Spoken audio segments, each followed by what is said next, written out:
जय सिया राम। हम लोग श्रीमद् भागवत जी की कथा सुन रहे हैं।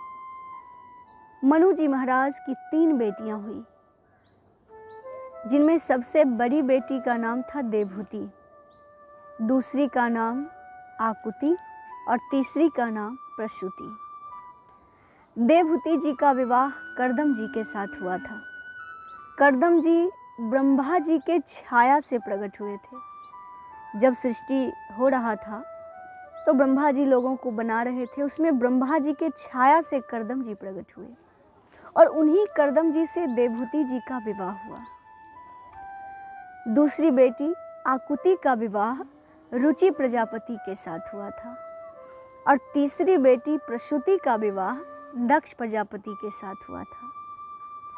तो देवहूति जी का विवाह कैसे हुआ, ये जरा सुनिए। कर्दम जी जब प्रकट हुए, ब्रह्मा जी ने उन्हें बनाया और ब्रह्मा जी ने कहा कि तुम सृष्टि को बढ़ाओ। तो उन्होंने कहा कि ठीक है पिताजी, लेकिन सृष्टि को बढ़ाने के लिए तप की आवश्यकता है। इसलिए कर्दम जी तपस्या करने लगे। सरस्वती नदी के तट पर कठिन तपस्या किए और बहुत दिनों तक जब तपस्या किए तो एक दिन विष्णु भगवान प्रसन्न हो गए और कर्दम जी के सामने आए। भगवान श्री हरि ने कहा कि हे कर्दम जी, आप जिस कारण से तपस्या कर रहे हैं वो कारण अब पूरा हो गया है, अब आपकी इच्छा पूरी हो जाएगी। आज से तीसरे दिन परसों मनु जी महाराज अपनी सुंदरी बेटी देवहूति के साथ यहाँ आएंगे और आपका विवाह मनु जी महाराज की बेटी के साथ हो जाएगा। कर्दम जी महाराज बहुत प्रसन्न हुए, जाने लगे। तब विष्णु भगवान ने कहा कि मैं भी आपके पुत्र के रूप में धरती पर आऊंगा। तो कर्दम जी की प्रसन्नता और बढ़ गई। अब भगवान आशीर्वाद देके चले गए और इधर मनु जी महाराज रथ पर बैठकर शत्रुपा जी के साथ अपनी बेटी के साथ आ रहे हैं। मनु जी महाराज को नारद जी ने बताया था कि कर्दम जी आपकी बेटी के योग्य पुरुष हैं, उन्हीं से आप अपनी बेटी का विवाह करिए। तो मनु जी अपनी बेटी को लेकर कर्दम जी के पास आए। कर्दम जी ने स्वागत किया।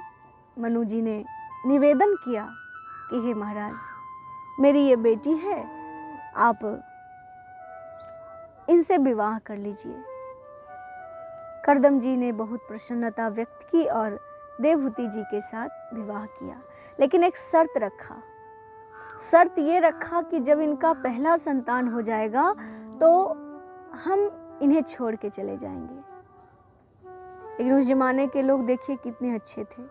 मनु जी ने कहा कि जो भी आपकी इच्छा हो आप वही करिए, लेकिन हमारी बेटी को स्वीकार करिए।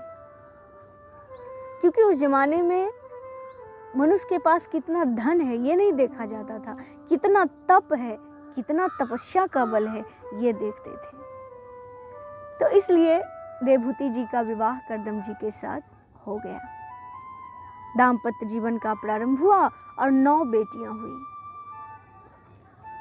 अब कर्दम जी जाने लगे तो देवहूति जी ने कहा कि महाराज, आप जा तो रहे हैं, लेकिन मेरी 9 बेटियों का विवाह कैसे होगा, मैं वर कैसे ढूंढूंगी और अकेली माँ कुछ नहीं कर सकती। सो आप मेरी बेटियों के विवाह कर दीजिए, तब आ जाइएगा। तो कर्दम जी महाराज ने अपनी बेटियों का विवाह करना प्रारंभ किया। तो बेटियों का विवाह तो हो गया। अब कर्दम जी ने कहा कि अब मैं चला जाऊंगा।